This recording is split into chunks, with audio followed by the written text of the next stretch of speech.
July 16 మంగళవారం. ఇంకే రోజు మనం మదనపల్లి మార్కెట్లో టొమాటో స్టాక్ అంటే దిగుమతి రోజు మనం ఎవరిలో తెలుసుకుందామండి.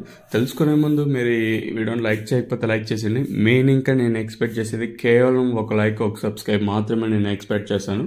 సో శుద్ధిగా సోదు లైక్ అని చెప్పేసాను. మీరు ఇంకా సబ్స్క్రైబ్ చేయకపోతే వెంటనే సబ్స్క్రైబ్ చేసుకోండి. అలాగే వీడియోని లైక్ చేయకపోతే లైక్ చేసేయండి.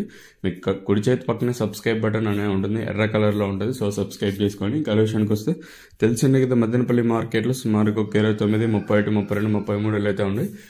పెద్ద 31, 32, 33 అన్నా కూడా కేవలం కొన్ని మండీలకు మాత్రమే దిగుమతులు అయితే వస్తుంది. ఒక రోజు 30 మండీలకు వస్తుంది, ఒక రోజు 29, ఒక రోజు 31, 32 ఇలా అయితే వస్తూ ఉంటుంది. ఇంకా దిగుమతుల గురించి మాట్లాడుకోవాలి. మనం ముందుగా టీవీఎస్ మండీ లైన్ మొత్తం మాట్లాడుకుంటే ఇక్కడ ఒక 10% మేర దిగుమతి తగ్గింది. నేనుతో పోల్చుకుంటే దిగుమతి అయితే తగ్గింది. ఒక కేఏ మండీకి తప్పించి మిగతా మండీలు అన్నిటికీ దిగుమతి అయితే తగ్గింది. ఇంకా అలాగే GPR, MRM, Bhagyalakshmi mandi line మొత్తం చూసుకున్నాం. ఇక్కడ కూడా దిగుమతి ఒక 10%, ఇంకా 15% మరి దిగుమతి అయితే తగ్గింది.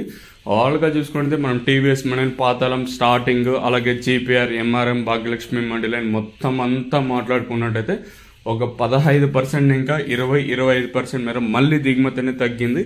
గుర్తుపెట్టుకోండి, ఒక మెయిన్ రీజన్ నేను అనుకుంటున్న రీజన్ వచ్చేసి నిన్న మన మదనపల్లి సరౌండింగ్ ఏరియాస్ కానివ్వండి, అలాగే అంగల్ సరౌండింగ్ ఏరియాస్ కానీ అంతా ఆకాశం మేఘావృతమైనది. దాంతోపాటు చినుకులు పడతానే ఉన్నాయి. ఆల్మోస్ట్ నిన్న డే అంతా పడతానే ఉన్నది. మ్యాక్సిమం మీ ఏరియాలో పడుతుందో నాకైతే ఐడియా లేదు. నేను మదనపల్లి ఉన్నా కాబట్టి మదనపల్లి సరౌండింగ్స్ కానివ్వండి, అంగళ్ళు, ఈ పక్క ఈ చెంబుకూరు రోడ్ ఇక్కడంతా వర్షం అయితే పడుతూనే ఉన్నది. భారీగా కాదు, అట్లీస్ట్ తుంపర పడుతున్నాయి. సో ఆ తుంపరలో కూడా కాయలు కోయడానికి కష్టం కదండి. మెయిన్ రీజన్ నేను అనుకుంటాను. సో రేపు ఏ విధంగా దిగుమతి వచ్చేదాన్ని బట్టి మనం అంచనా వేయచ్చు. సో ప్రస్తుతానికి అయితే దిగుమతి ఒక 25% మేర దిగుమతి తగ్గింది. మరి చూద్దాము ఈ ధరలు అనేది ఏ విధంగా వెళ్తే చూడాలి.